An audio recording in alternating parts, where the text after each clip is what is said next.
Today marks a really fun day for me because I can say that this is my 100th video on YouTube. I am here at C2E2 for the first time vlogging. Last year I tried it a little bit, but nothing really turned out too well, so I didn't post any of that footage. But I hope you enjoy all the stuff that I'll do these next 3 days at C2E2 and around Chicagoland.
My first purchase of the day. I just recently watched the Death Note movie, and so I figured I'd grab this. It's pretty cool that inside it's got instructions, some space to make some notes.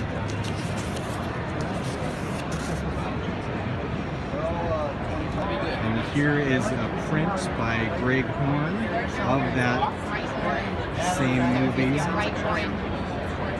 and there's Greg himself.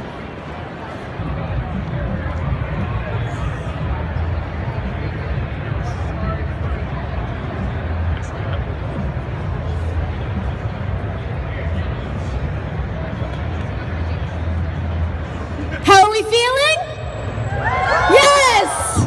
Fantastic. Just go ahead. You know what? If you see something that you can't do at home, give us a cheer. All right?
Down on Mr. Spot, sugar was a flowing. Giddy up, I dream I'm in the park. I'm standing in the nudie. I'm getting what I want to tutti, fruity, tutti, fruity.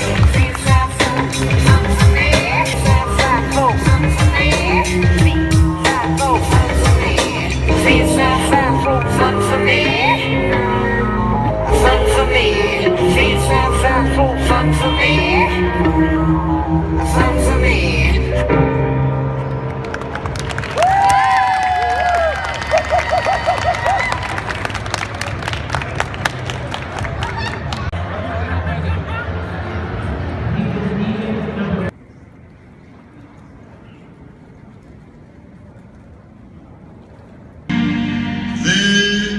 you know this one.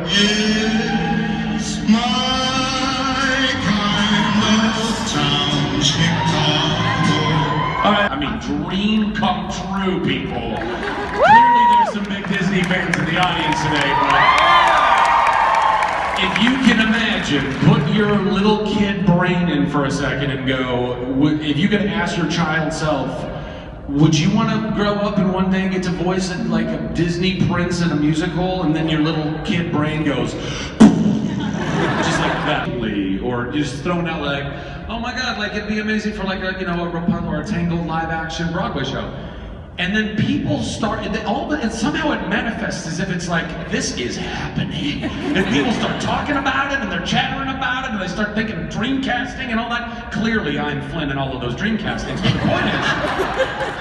point is, it's just amazing how, like, you know, an idea just like germinates, and all of a sudden it's like, bah, bah, bah, bah, bah, bah. So I have no idea if there's ever going to be a Tangled live action. But if there is, and if Disney thought it was right for me to reprise my role as Flynn or Eugene, then yeah, I would love to do that. Look, a lot of those things come down to scheduling, honestly. You know, particularly with technology we have now, you can have some kind of tracker in the back of her hair, and so the light would constantly just follow from the stream off the back of her hair, and you could have that. Is anybody following me on that? Yeah. Or we just literally burden this poor girl with about 100 pounds of hair that she just got to lug. It's just a dirty comedy that the show is like, yeah, you know, it's like after we're married. Oh no, it's because it's, anyway, but the point is anybody watching this series right now? Well, of course you're watching this series. I got the cutest little Rapunzel sitting right in front of me. Fun, right? I mean, it's different, but I feel like we've done a cool job of trying to capture the heart of it, and it gets zany, guys. It gets real zany. You gotta stay with it.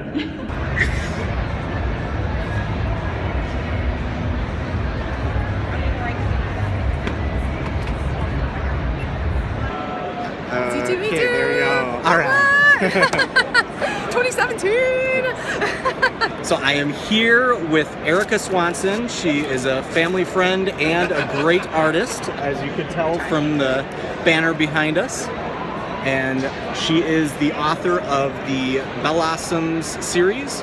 This is book 3 that I'm holding in my hands. The current one is called Intergalactic. It's awesome. It is. It's way better than I thought it would be. Excellent. Like, yeah, truly, and like when I saw it in print, the printer who never says, like, he's always like, the one who's done all the books is like, yeah, it looks nice. He saw this one, he was like, the books are done. They look spectacular. I was like, I got all excited about it. I was like, really? They do? Because it was sort of an experiment. Sure. Because I did watercolor for the first time. Okay. So, and because I didn't know how to do space digitally. I'm not that great of a digital painter. So I did it like by hand, and it turned out like better than I thought it would, which was of course a nice surprise. Excellent. So, yeah. Well, and I was wondering, like, why did you start with the flowers and fairies? Like, just in general? And do you even call them fairies? That was actually No, they're Bellossoms. It's like so fairies, pixies, blossoms. They're their own category of thing. They're like flower people. But I just drew like a cherry blossom tree, and then they became girls. Like, it just started as a sketch.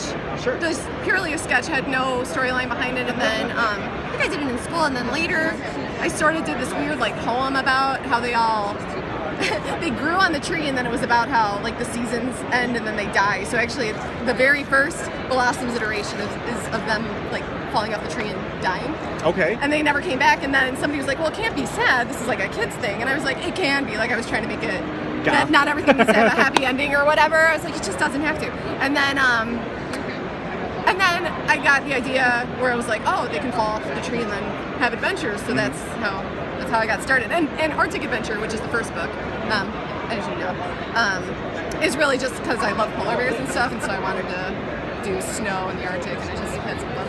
All right. Yeah, but space, I was all about, like when I did it, I'm like, they're definitely going to space. And it was going to be much earlier, and they're like, you can't just go to space. When did the idea for Bellossoms come? Was it in high school or? No, I went, it was later. I actually did sort of a non-traditional career. I went back to school after I got my bachelor's just for graphic design, because I was really into doing logos and branding, and that's actually what I do professionally now aside from Bellossoms. But so I was there, and then there was like an illustration class, and so for the class we had to do like some don't even really remember what the project was. So I ended up just doing this like tree. It was like combining. I can't tell you the project, but at least I'm glad I had the project. I came out of the project, yeah. So I still have the original, like, it was meant to just be like a poster. Sure. And I think it was just the tree and then these little flower people in the tree, and I just made them cute. Because again, I think just my style, liking Sailor Moon, liking just kind of sweet, cute things, it sort of came out of that. So I just they just appeared, I think, sort of from my style and just things that I like, and just kind of influenced by these Japanese cherry blossoms and stuff. So I don't know. All I can say is, for anybody out there, keep your sketches and keep your notes. Definitely. And take them everywhere, because that's what you never know when you're going to go back to them. I did not know there would be 4 books. Yeah. I didn't know there would be 1. Yeah. So it's very exciting. Yeah, I'm sorry. I was just discussing that I used to write when I was younger, and I have all my old notes and things. Even though they're horrible writings, in my opinion now, I can retool them someday down the road. You get time. At some point, you do like get to revisit them. Sure. You're gonna get to revisit them. Is what I'm saying. I want to read that. Yeah. Yeah, for sure. All right, and then I think you might have hit on this, but what other characters do you find that you really enjoy drawing? Catwoman. Catwoman. Poison Ivy. Okay. Hang on. I like drawing the Disney princesses. They're pretty standard. I've seen quite a few of the Disney princesses in your things. They're very popular. Sailor Moon. I used to draw. I probably drew Sailor Moon for 5 years straight. Okay. So you can look at Bellossoms and go, oh, Sailor Moon. Like, obviously it's a direct descendant from the Sailor Moon line. Batman. Lately, really, I like drawing Bellossoms. I was seeing you operate your phone with your claws. Got Logan. Wait, I have a Wolverine sketch in here. Got a Wolverine sketch. Oh yeah. There it is. Oh, nice. You guys are twinsies. Twins. It happened that I told the Wolverine guy, since he traveled from out of town, that he should have driven here, because by flying he sets off the metal detectors all the time. He didn't get it. Yeah. I would love to do a collected edition one day. That would be Well, and that was one of my big questions. Is that it does make some sense to do some collected, even though you'll see that some of the books, they don't exactly maybe jump right into each other, but not exactly. So. But that doesn't matter. It doesn't matter. You get the idea. They float from one place to another. Yeah, they're cool. Use your imagination. How they get there. Yes. And so, beyond the trade paperback, what dreams might you have of your franchise? We just started a beauty line. I did see that. So nail polishes. How does that work? Like, right. who's selling that? The girl that does my hair. Okay. Literally. In her salon. Makes her own products and made. Wow. Yeah. So formulated colors specific to the Bellossoms. Like, we didn't go and buy. This isn't from a wholesaler. Like, she developed. We like teamed up and developed it together. Sure. And they're ready. They're actually on my website right now. That is fantastic. So, and by the way, what is that website? Bellossoms.com, but it's very hard to spell, so you can go to simply Erika.com. Or you want to spell Bellossoms? We have time. There's 2 L's and 2 S's, so that's actually the biggest challenge, I think, is people misspelling it. But it's Bell. Where's book 1? Yeah. It's somewhere hiding. Here, oh man, I'm knocking things over. Is that even readable? Yeah, at the bottom. Yeah. No, there. Bellossoms.com. I think I got it. Like ding, like a bell, and then blossom, but.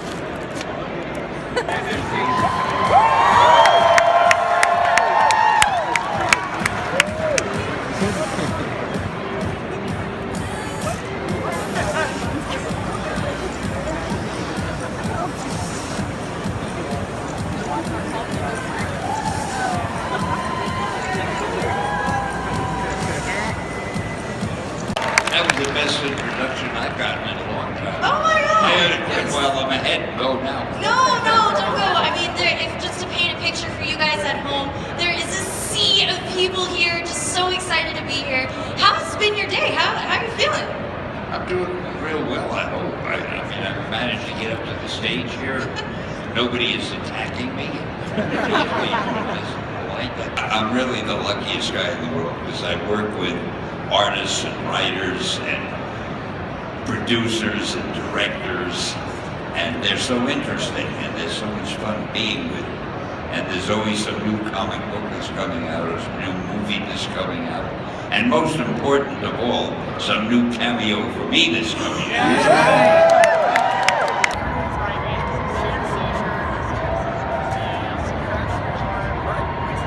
So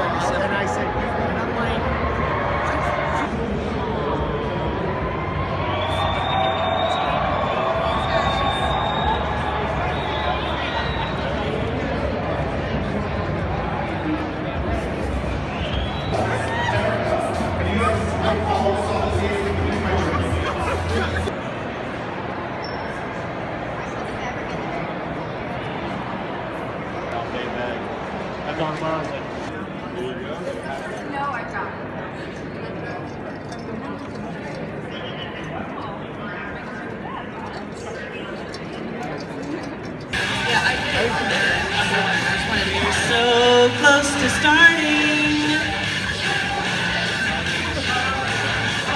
I cannot wait to hear what you have to say. Movie or TV show? Batman v Superman. Jesus! Well, well, well. And here we were having such a nice time. I see a lot of rottens out here. What do you think the movie is? You realize you're invisible to us, right? Oh my God, hold on a minute. He said it so meekly. Wait, everybody, I just need this room to just quiet down for just a second, okay? I just need for everyone to have just a moment of silence, and I'm gonna ask you to repeat that. Fresh. Oh!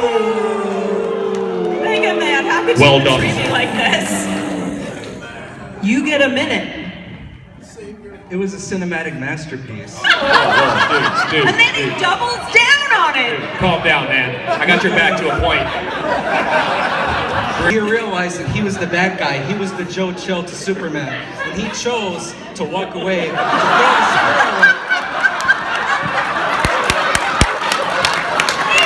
When he chose to throw away the spear, Superman saved him and became that symbol of hope. Dude, I can only back you up so much.